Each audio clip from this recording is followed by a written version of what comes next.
Before I get into today's video, a word on the one I posted yesterday because it wasn't watched by many people. And in the comments, people were informing me that it had been age restricted, so it wouldn't have shown up on the normal YouTube feed. If you want to see it, just go to my page. I posted it yesterday.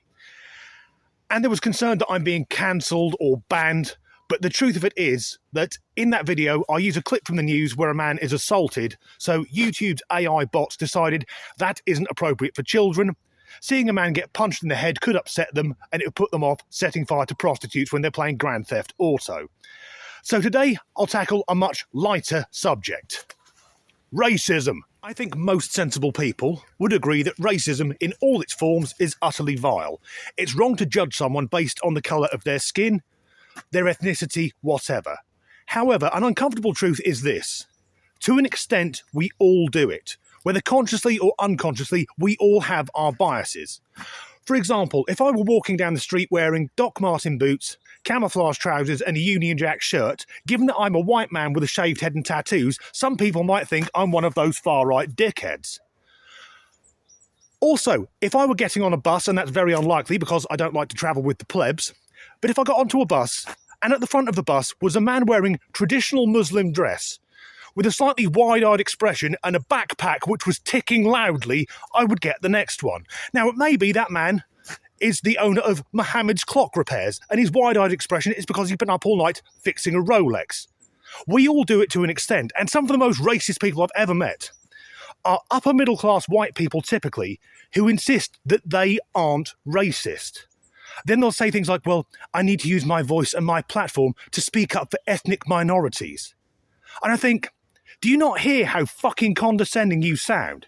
You're saying that anyone who isn't the same colour of you isn't capable of speaking for themselves. And for people like that from the UK, I often wonder, how did they vote in the last general election? Because clearly they will have wanted to vote Labour because they're more left-wing and progressive. Yeah, fucking right they are.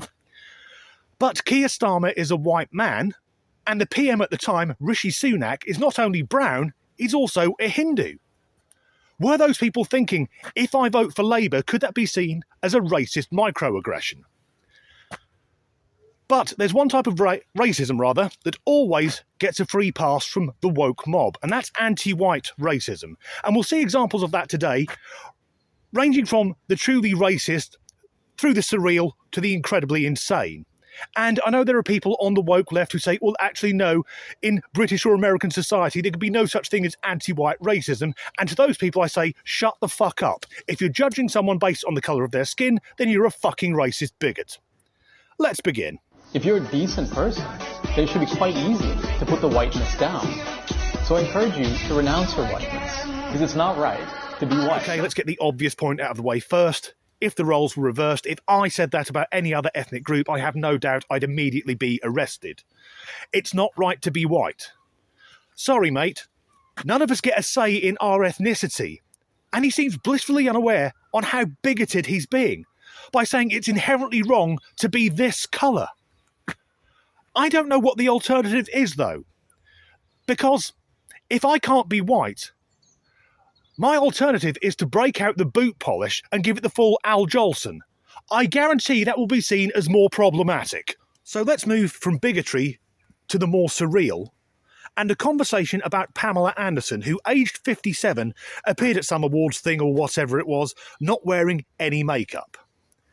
Pamela Anderson. I can guarantee that every straight man over the age of 40 has smashed one out to her. It was almost compulsory. No one was watching Baywatch for the plot. Inherent transphobia and thus anti-blackness that is embedded within this compliment. The excitement around Pamela Anderson not wearing makeup at a time where anti-trans legislation and transphobia is heightened, I need you to get that this is also signaling Pamela Anderson is a real woman.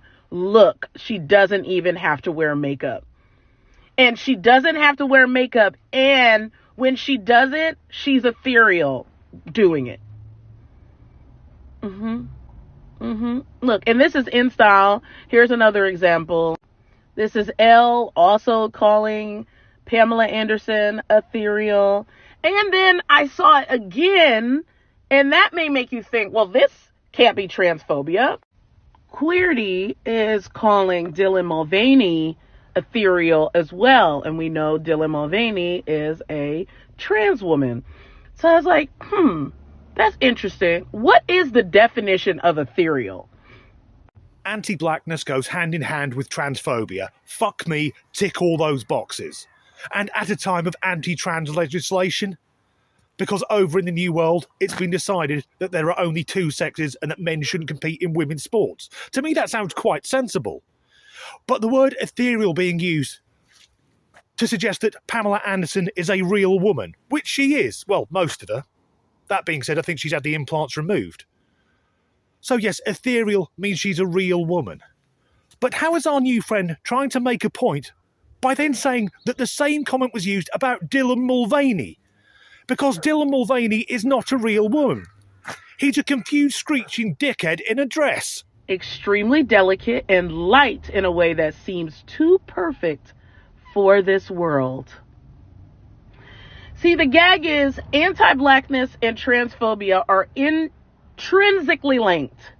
Okay? So whenever you see the presence of transphobia, anti-blackness is deeply embedded. Because when you look at how Cynthia Erivo's outfit was described last night, Elle, who also said that Pamela Anderson was ethereal, described Cynthia Erivo as the chicest Tin Man. Not ethereal here. A man. See that? I'm still not seeing the anti-blackness or transphobia. Because if ethereal means delicate or light, I think in that context, light means to lack mass, to almost float along. She's really fucking stretching, and looking at her, it's the only exercise she does, stretching to make that about race, to suggest that light and ethereal refers to a person's skin colour. And is she really that fucking thick that when it comes to Cynthia Erivo, whatever her fucking name is, that isn't anti-black or transphobic, calling her the chicest Tin Man? She's wearing a silver dress, and she starred in Wicked. It's a reference to the Wizard of fucking Oz.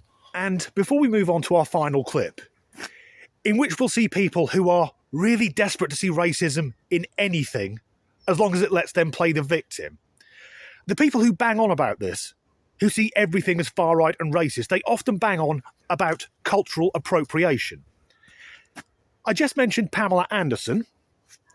Who's this person here? That is Beyonce Knowles cosplaying as CJ from Baywatch. Where is the outrage at the cultural appropriation?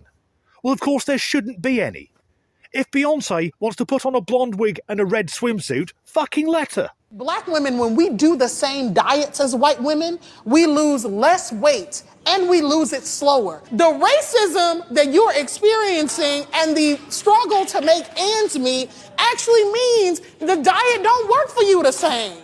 Yes, apparently food and dieting are now also racist. Roger my arse with a prize-winning leak, that is one of the stupidest things I've ever heard. Now, it's true that certain ethnic groups may carry more body fat, but it's also true that one of the most successful athletes of all time, Simone Biles, is African American, and there's no fat on her because she does a shitload of exercise. And the notion that, oh, I can't lose weight, why? Racism, that does seem a bit of a cop-out. And when she said, if you're struggling to make ends meet, love, looking at the fucking size of you, you are not struggling to put food on the table. In fact, if you spent less time sat at said table or walked around more, miraculously, the diet would start to work. So there we have it. A man open in his anti-white racism and blatant bigotry. A woman who's rather confused, who's trying to see transphobia and racism because she doesn't understand the English language or get pop culture references, and then a large lady who seems convinced that Weight Watchers is run by the KKK.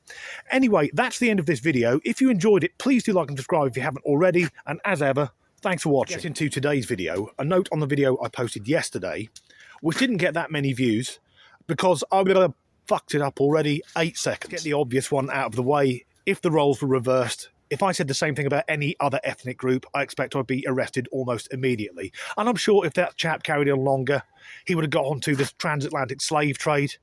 At what point are we going to drop that? Because, like it or not, the entire world is built on the back of slavery, and there's no one alive today directly affected by it. Because if they are, they're looking remarkably good on being around 200 fucking years old. And I have never bought or owned another human being. I've bought some silly shit on Amazon. I've never tried to buy a slave. So anti-blackness goes hand in hand with transphobia. Fuck me, tick all of your boxes. And at a time when there's little lump there, yes, you heard it here first, food and dieting are now racist. And I'm sure there are complex nuances to do with socio-economic... fuck it. You heard it here first. Food and dieting are now forms of racism. And I'm sure it's more complicated. I'm sure there are nuances, differences in socio-economic class and all other factors. But the long and the short of it is, if you want to lose weight, eat less, move more. To me, the lady doing the bulk of the speaking there just doesn't want to admit that she's fucking lazy. Yeah, that was nice.